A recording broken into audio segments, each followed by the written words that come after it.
사람이 내 이름으로 모인 곳에는 나도 그들과 함께 있느니라. 아멘. 하나님께서 오늘 우리에게 주시는 말씀은 예레미야 46장 1절에서 또 12절 말씀입니다. 하나님의 말씀을 받들어 봉독할 때에 살아계신 하나님의 음성을 들으시기 바랍니다.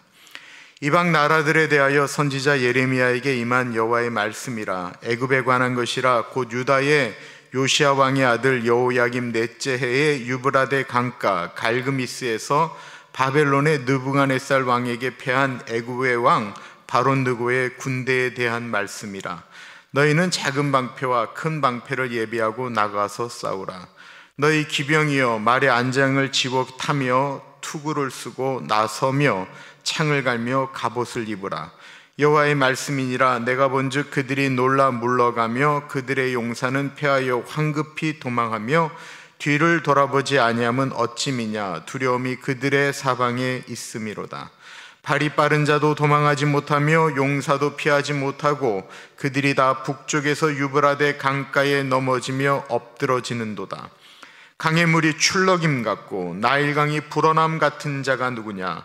애굽은 나일강이 불어남 같고 강물이 출렁임 같도다. 그가 이르되 내가 일어나 땅을 덮어 성읍들과 그 주민을 멸할 것이라. 말들아 달려라. 병거들아 정신없이 달려라.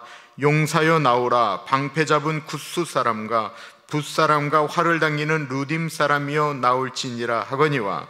그날은 주 만군의 여호와께서 그의 대적에게 원수 갚는 보복이리라. 칼이 배부르게 삼키며 그들의 피를 넘치도록 마시리니 주 만군의 여호와께서 북쪽 유브라데 강가에서 희생 제물을 받으실 것이미로다. 처녀 딸 애굽이여 길르앗으로 올라가서 유황을 취하라. 내가 치료를 많이 받아도 효력이 없어 낫지 못하리라. 내 수치가 나라들에 들렸고 내 부르짖음은 땅에 가득하였나니 용사가 용사에게 걸려 넘어져 둘이 함께 엎드려졌습니다. 아멘. 고등학교 때 친하게 지냈던 친구들이 있었습니다. 아주 오랜 시간들을 같이 보냈습니다. 고등학교를 졸업할 때 그 친구들과 고등학교를 졸업해도 늘 자주 만나며 우정을 유지할 줄 알았습니다. 그런데 이제 한 35, 6년이 지난 다음에 한국에 나가도 그들이 어떻게 지내는지 궁금하지도 않고 연락을 잘 안 하게 됩니다. 20대 때 그 사람만 있으면, 그 친구만 있으면, 그 여자와 결혼만 한다고 한다면 모든 것들이 다 힘들어도 나는 행복하게 살 수 있다 생각했던 사람들, 그 사람이 전부였던 것처럼 느껴졌던 젊은 날이 있었을 것입니다. 첫 차 기억나세요?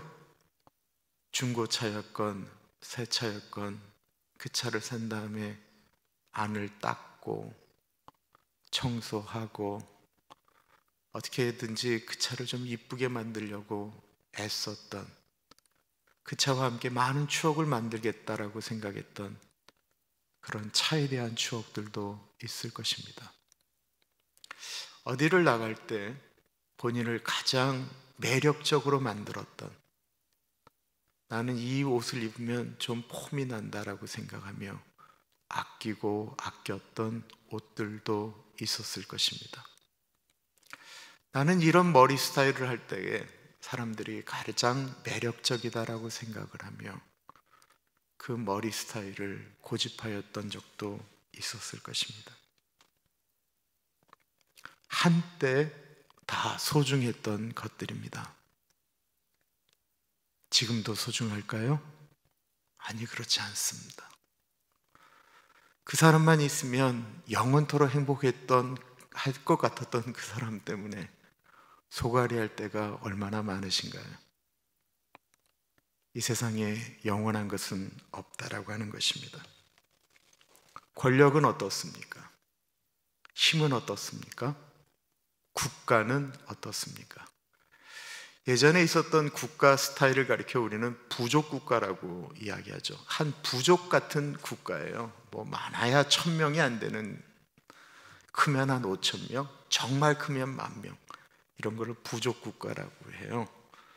그 야곱이 이집트로 내려갈 때 그 가족의 숫자가 70명이었어요. 어디는 뭐 75명이라고 하지만 70명이었어요. 그게 부족을 이루는 거예요. 부족들 간에도 전쟁이라고 하는 것이 있었어요. 그때는 왜 전쟁을 했냐면 농사가 잘 안 됐어요. 우리 부족이 먹고 살 것이 어려워요. 그럼 옆에 침략을 가서 다른 거 갖고 오고 식량을 뺏어왔어요. 사람을 죽인다든지 불태워버린다든지 노예로 삼는 일은 거의 없었어요. 그렇게도 충분히 살 수가 있었고, 너무나도 넓은 땅에 사람들이 적게 살았기 때문에 그렇게도 괜찮았어요. 그러다가 세계 역사 가운데 다른 나라를 침략해서 그 나라에 있는 여자들, 남자들을 노예로 삼고 자기들이 쳐서 점령한 그 나라에 세금을 걷어들이는 그런 전쟁이 발생하기 시작했습니다. 그렇게 만들어진 나라들을 가리켜 제국이라고 말을 해요. 제국은 말을 안 들면 가서 다 죽여버리고 불태워버리고 그 땅을 자기 나라 땅으로 삼았고, 항복을 하면 거기서 세금을 걷어서 소위 말하는 조공을 바치게 했습니다. 세계 역사가 어느 시대가 흘러가면서부터는 제국이라고 하는 나라들이 만들어지기 시작했고, 한번 제국이라는 나라가 만들어지면서부터는 전쟁이라고 하는 것이 지게 되면 자신들의 아내, 딸들이 무조건 노예로 팔리고 빼앗기는 살벌한 전쟁이었기 때문에 그때의 전쟁은 죽기 아니면 살기로 싸워야만 했습니다. 그런 시대에 지형학적으로, 지리적으로 다른 나라가 치기에 굉장히 어려운 조건을 가진, 다른 나라들이 제국이라고 하는 나라를 만들기 전부터 이미 엄청난 힘을 가지고 있어서 제국이라고 굳이 불리지 않아도 어마어마한 힘을 갖고 있었고, 이 나라 저 나라들이 다 싸우고 있을 때도 그들의 영향을 받지 않고 늘 농사를 지면 풍성하게 풍년이 드는 나라가 하나 있었습니다. 지금으로부터 4,500년 전에 지금 사람들도 어떻게 저런 무덤을 만들 수 있을까? 4,500년 전에 세계 불가사의라고 이야기하는 무덤 피라미드를 만들었고, 그리고 사람이 영원히 죽지 않는다라고 이야기하며 사람들이 부패되지 않도록, 죽은 시체가 부패되지 않도록 미이라로 만들었던 나라. 나일강이 한번 범람할 때마다 나일강에 있었던 좋은 영양분이 땅을 적셔서 범람하면 도리어 농사가 잘 되었던 나라, 이집트가 있었어요. 어떤 나라도 지중해를 넘어서 홍해를 건너서 애굽을 칠 수가 없었습니다. 영원 불사, 영원한 제국이라고 불렸던 이집트입니다. 이 이집트에서 이스라엘 사람들은 430년 동안 노예 생활을 했었죠. 이스라엘 사람들이 노예로 있을 때 이집트에서는 한참 피라미드가 만들어지고 있었습니다. 이스라엘은 그 피라미드를 만드는 일에 동원되다가 애굽을 탈출하게 되었죠. 그리고 그들이 왔던 가나안 땅은 그런 거대한 건물은 하나도 있지 않았습니다. 이스라엘 사람들의 머릿속에는 전 세계에서 가장 강한 나라는 이집트라고 생각을 했습니다. 애굽이라고 생각했습니다. 이쪽 메소포타미아 쪽에, 지금의 이라크, 이란, 시리아 이쪽에 나라들이 만들어지기 시작했습니다. 아시리아, 바벨론, 저 위쪽에 페르시아, 이런 나라들이 만들어지면서 그들이 군사력이 강해졌다라고 하는 이야기를 아무리 이야기를 해도 이스라엘 사람들 머릿속에는 그들이 아무리 커져도 애굽에는 안 된다라는 생각을 갖고 있었습니다. 그래서 예레미야 선지자가 이스라엘 백성들에게 우리가 바벨론에 항복하지 않으면 우리는 망합니다.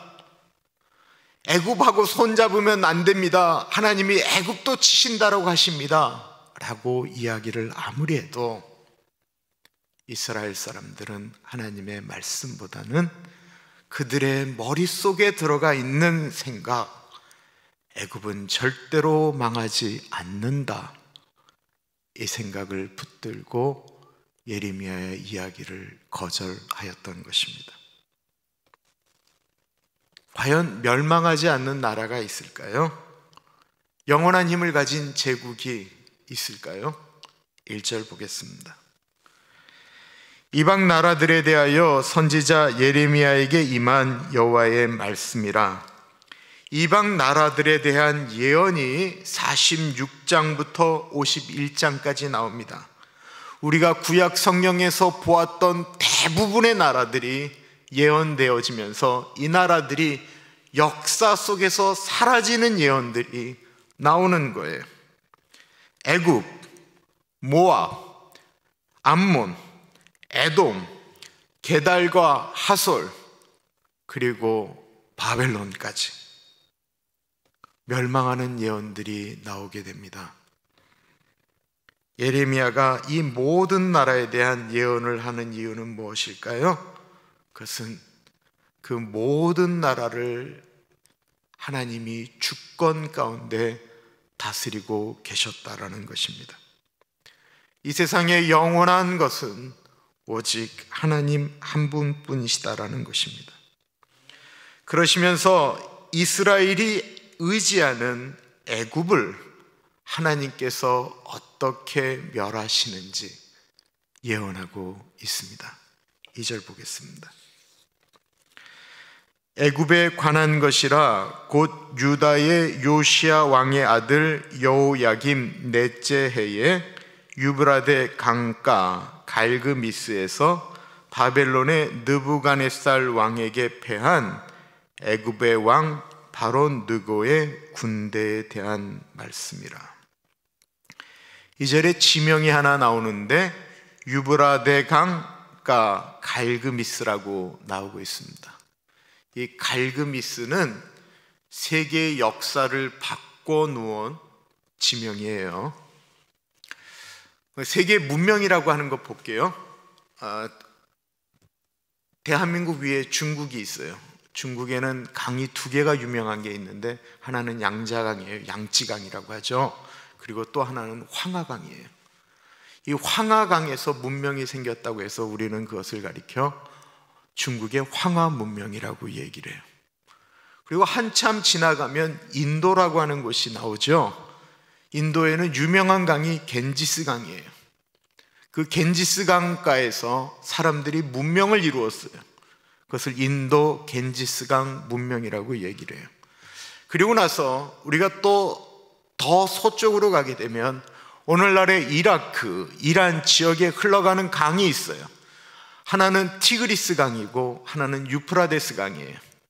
오늘 본문에 나왔던 유프라데스 강이 그 강인데 여기에 하나의 문명이 만들어져요. 그것을 가리켜 우리는 메소포타미아 문명이라고 이야기를 합니다.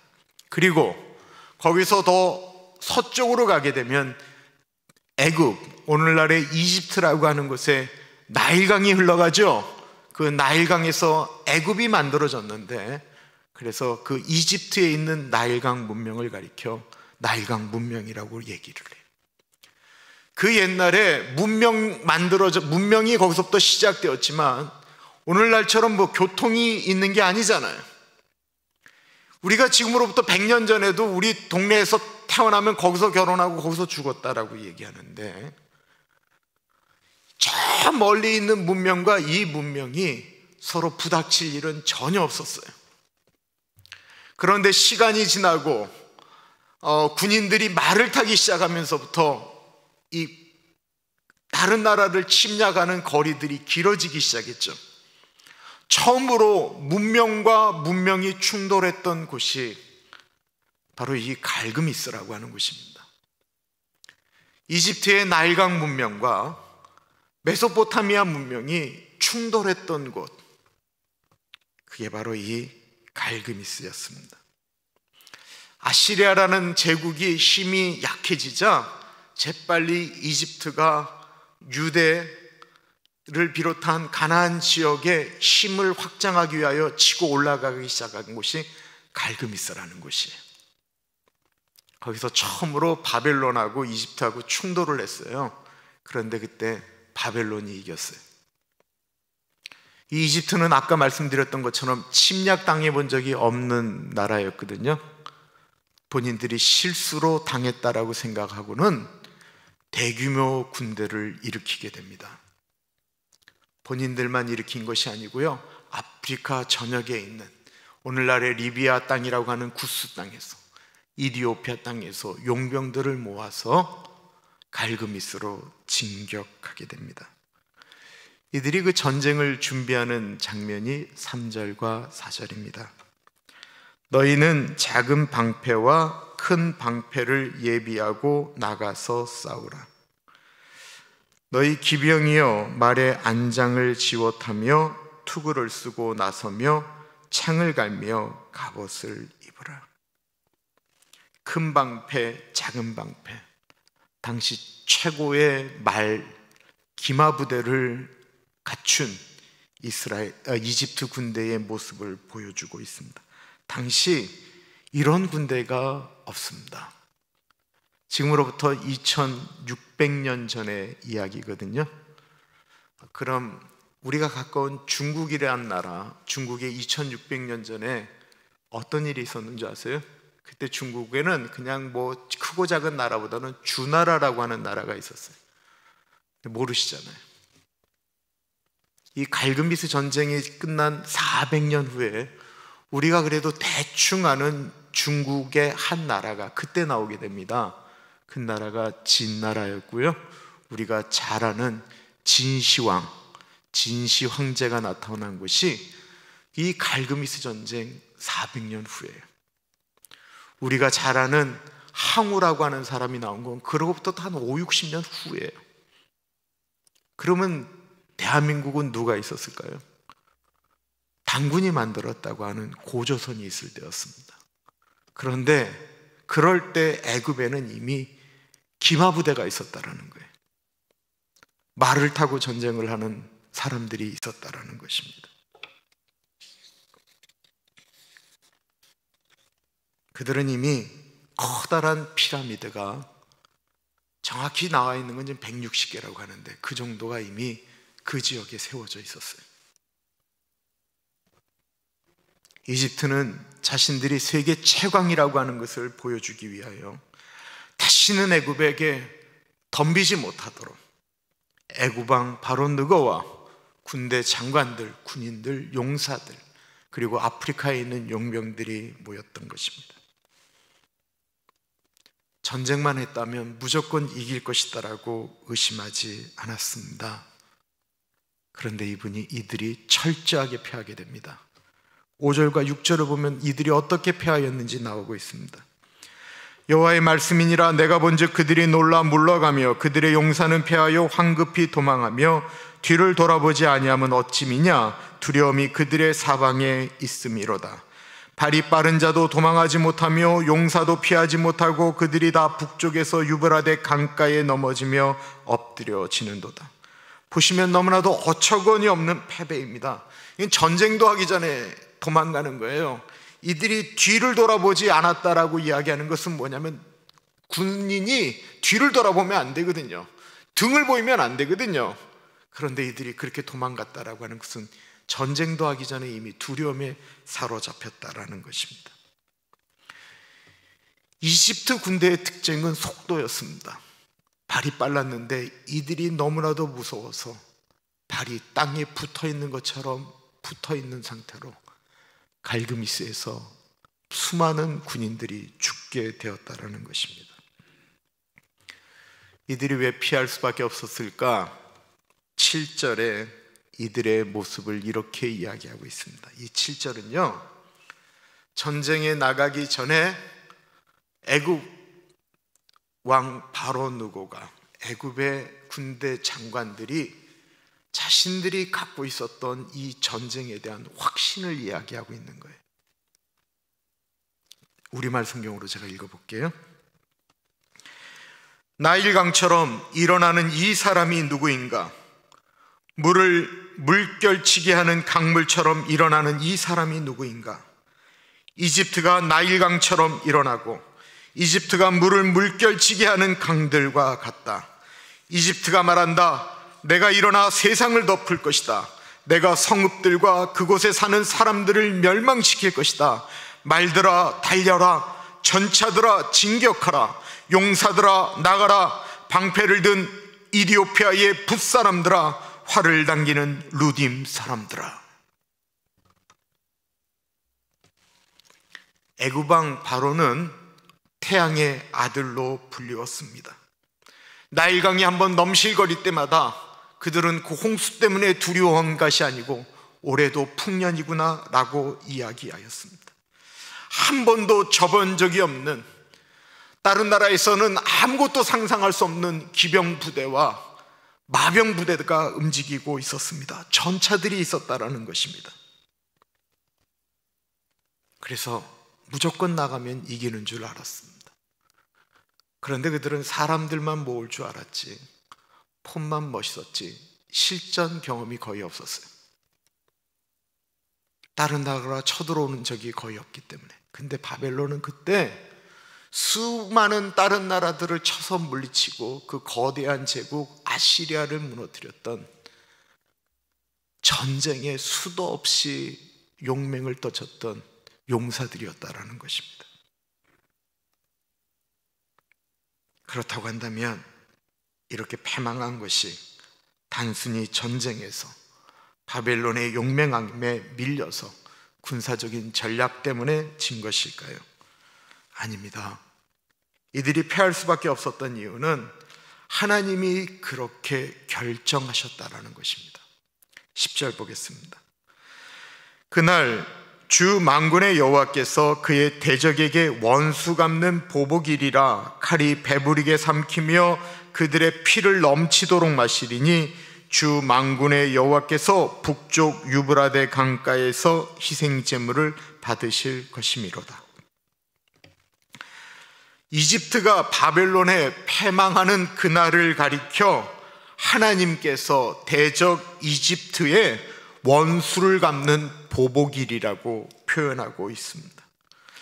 바벨론을 통해서 이집트를 치는 그것을 가리켜 제단에 희생 제물을 올리는 것과 같다라고 말씀하고 있습니다. 왜 하나님께서 이집트를 원수라고 하셨을까요?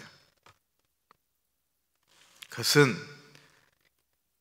이집트 제국이 멸망할지 않을 줄 알고 그들이 행하였던 악한 일들 때문에 그렇습니다. 구약 성경에 하나님을 그렇게 사랑했던 왕이 한 사람이 있었는데 요시야 왕입니다. 그 요시야 왕이 이 애국 군대 바로 누구하고 전쟁을 하다 요시야 왕이 죽게 됩니다. 그리고 요시야 왕 아들 여호아하스를 3개월 만에 이 애국 군대가 들어가서 그 왕을 끌어내리고 그를 애굽으로 끌고 갑니다. 그리고는 여호야김, 그들이 꼭두각시 왕을 그 이스라엘에 세우게 됩니다. 그뿐만 아니었습니다. 아까 말씀드렸던 것처럼 세금을 엄청나게 거두어서 이집트에 바치도록 하였던 것입니다. 온 이스라엘 백성들이 이집트 때문에 힘들었습니다. 그들이 그렇게 했던 이유는 본인들의 힘이 영원할 줄 알았기 때문에 그렇습니다. 그러면 그 전쟁, 갈그미스 전쟁에 패한 이집트는 어떻게 되었을까요? 다시 일어났을까요? 11절과 12절 보겠습니다. 처녀딸 애굽이여 길르앗으로 올라가서 유향을 취하라. 내가 치료를 많이 받아도 효력이 없어 낫지 못하리라. 내 수치가 나라들에 들렸고 내 부르짖음은 땅에 가득하였나니 용사가 용사에게 걸려 넘어져 둘이 함께 엎드려졌습니다. 이 전쟁 후 이집트는 마치 병이 들었는데 어떤 약을 써도 낫지 않는 환자처럼 더 이상 회복하지 못했다라는 것입니다. 지금으로부터 4,500년 전에 그 어마어마한 피라미드를 만들었던 나라,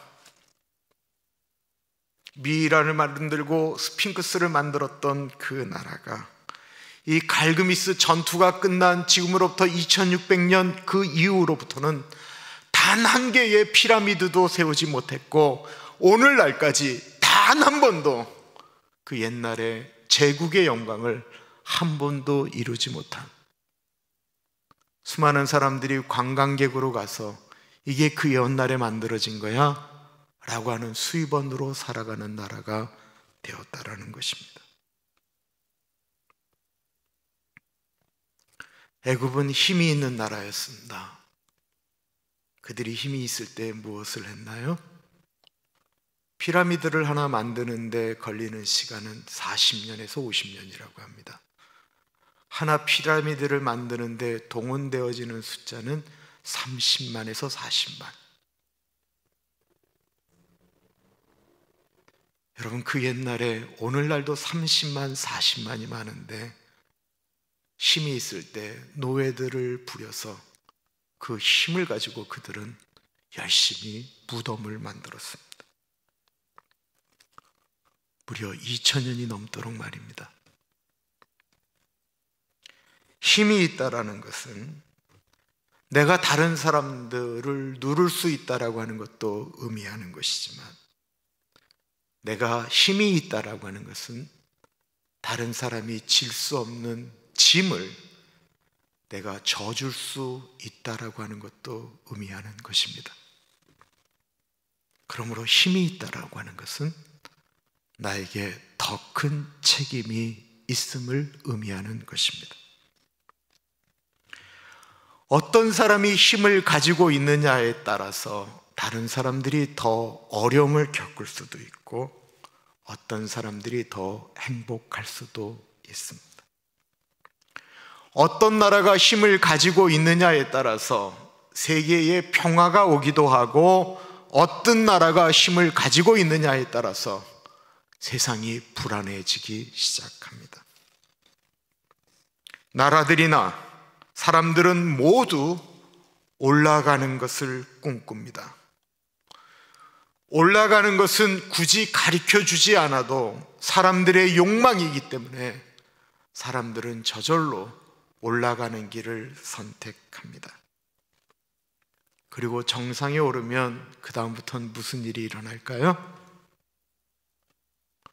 우리는 세계 최강이다라고 말하는 순간부터 내려오는 일이 시작되어진다라는 것입니다. 젊을 때는 세상이 좀 우습습니다. 나이 드신 어른들을 꼰대 취급합니다. 투지가 넘치고 젊은 패기는 무엇이든 할 수 있을 것 같습니다. 그러다가 본인도 나이가 들게 되는 순간 우습게 여겼던 후배에 의해서 본인이 가지고 있던 자리가 밀려집니다. 자신이 아직도 괜찮다라고 생각하는 사람들은 사회를 탓하고 다른 사람을 탓합니다. 무엇이 문제일까요? 그 자연스러운 영원한 것이 없는 것을 영원하다라고 생각하는 본인의 문제입니다. 하나님은 우리 사람들을, 국가를 영원하도록 만들지 않았습니다. 병 없이 건강하게 60이고 70이고 80이라고 그분들이 결코 병이 없다라고 20, 30대처럼 건강한 것 아닙니다. 70대 되신 어른이 하나도 안 변했다, 얼굴에 주름살 없다라는 얘기에 속지 마시기 바랍니다. 얼굴은 깨끗하신지 모르겠지만 이미 피부와 우리의 그 안은 이미 노화가 시작된 것입니다. 나이를 먹는다라는 것은 내려오는 것을 의미하는 것입니다. 내려오는 것을 인정하는 것은 비참한 것이 아닙니다.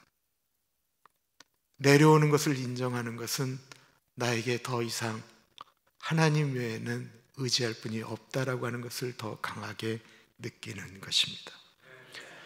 내려온다고 또한 내 힘이 사라지는 것도 아닙니다. 내려올 때 겸손해지면서 사람들은 진짜로 힘을 쓰는 것이 무엇인지를 알게 됩니다. 예수님이 마태복음 11장에 이렇게 말씀하셨습니다. 수고하고 무거운 짐진 자들아 다 내게로 오라. 내가 너희를 쉬게 하리라. 나는 마음이 온유하고 겸손하니 나의 멍에를 메고 내게 배우라. 그러면 너희 마음이 쉼을 얻으리니 이는 내 멍에는 쉽고 내 집은 가벼움이라. 바로가 섬겼던 신, 태양신도 더 이상 믿는 사람이 없습니다. 바벨론이 섬겼던 마루둑 신, 그런 신이 있었나 이 세상 사람들이 이야기합니다. 아시리아가 섬겼던 신도, 로마가 섬겼던 신도 더 이상 이 땅 가운데 존재하지 않습니다. 그런데 3500년 전에 애굽의 노예로 살았던 민족, 그 민족이 기록하기 시작했던 성경 속에 존재하는 하나님,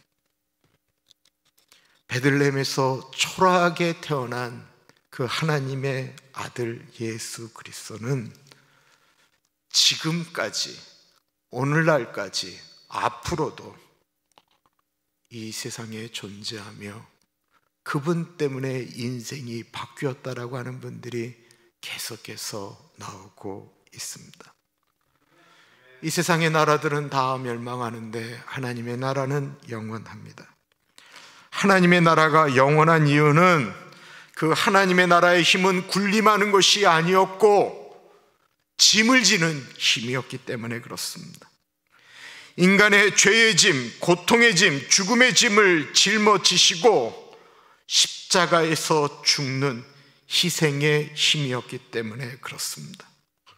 그렇게 힘을 썼기 때문에 그 나라는 망하지 않는 것입니다. 그리고 그 예수님에게 힘이라고 하는 것이 어떠한 것인지, 진정한 힘을 쓴다라고 하는 것이 무엇인지를 배운 수많은 사람들이 오늘날도 그 예수님처럼 그렇게 힘을 쓰겠노라고 다짐하며 살아가기 때문에 이 땅 가운데 하나님의 나라가 존재하는 것입니다. 어떤 어르신이 평생 큰 소리치며 자식들에게 큰 소리치고 아내에게 큰 소리치고 살다가 나중에 모든 힘이 빠진 다음에 마지막 유언이 여보 큰 소리치며 살아 미안해 라고 하고 죽었다고 합니다. 왜 힘이 그렇게 다 빠진 다음에 미안하다라는 이야기를 합니까? 본인이 좀 위로하고 격려하고 세워주고 사랑할 만할 때 그때 그러지, 자기의 모든 힘이 다 빠진 다음에 왜 그러고 삽니까?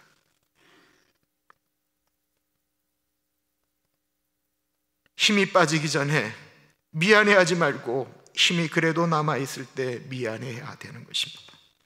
지금 이 순간 나이가 적거나 많거나 우리 모두에게는 힘이 있습니다. 그 힘은 남을 누르는 힘입니까? 아니면 책임지는 힘입니까? 우리가 살고 있는 나라는 미국이라고 하는 나라입니다. 그건 우리 눈에 보이는 나라이고요, 또 다른 나라는 하나님의 나라입니다. 그 보이지 않는 하나님의 나라 통치하심은 낮아짐이고 성김입니다. 어느 권사님이 기도를 많이 하신다라고 소문이 났습니다.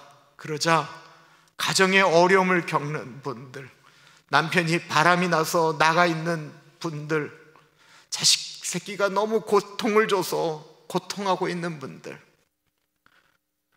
사업이 망하고 힘들어하는 분들이 그 권사님에게 기도를 부탁하려고 그 집으로 찾아옵니다. 그들은 초췌하고 못 먹고 위장장애 걸리고 다 힘들어서 하면서 기도를 해달라고 하는데, 권사님은 기도를 안 해주고 그분들에게 밥을 해주고 김치찌개 끓여주고 같이 밥 먹자라고 했습니다. 저 아무것도 안 먹혀요. 그래도 먹어보라고. 그리고 나서 그분들이 밥을 먹고 아침 먹고 점심 먹고 저녁을 먹은 다음에 저녁에는 내가 새 힘을 얻었노라고, 그리고는 집으로 돌아간다고 합니다. 우리에게는 힘이 없는 것이 아닙니다. 힘을 엉뚱한 데 쓰기 때문에 그런 것입니다. 예전에는 말을 많이 했는데 요즘은 말할 힘이 없습니까? 그럼 듣는 힘이 생긴 것입니다. 듣기만 해도 힘이 되는 것입니다. 우리의 힘은 영원하지 않고 점점 더 사라질 텐데, 우리가 가지고 있는 것의 의미도 가치도 다 사라지게 될 텐데, 우리는 어떤 식으로 우리의 힘을 사용하고 계십니까? 기도하겠습니다. 존귀하신 하나님, 이 세상에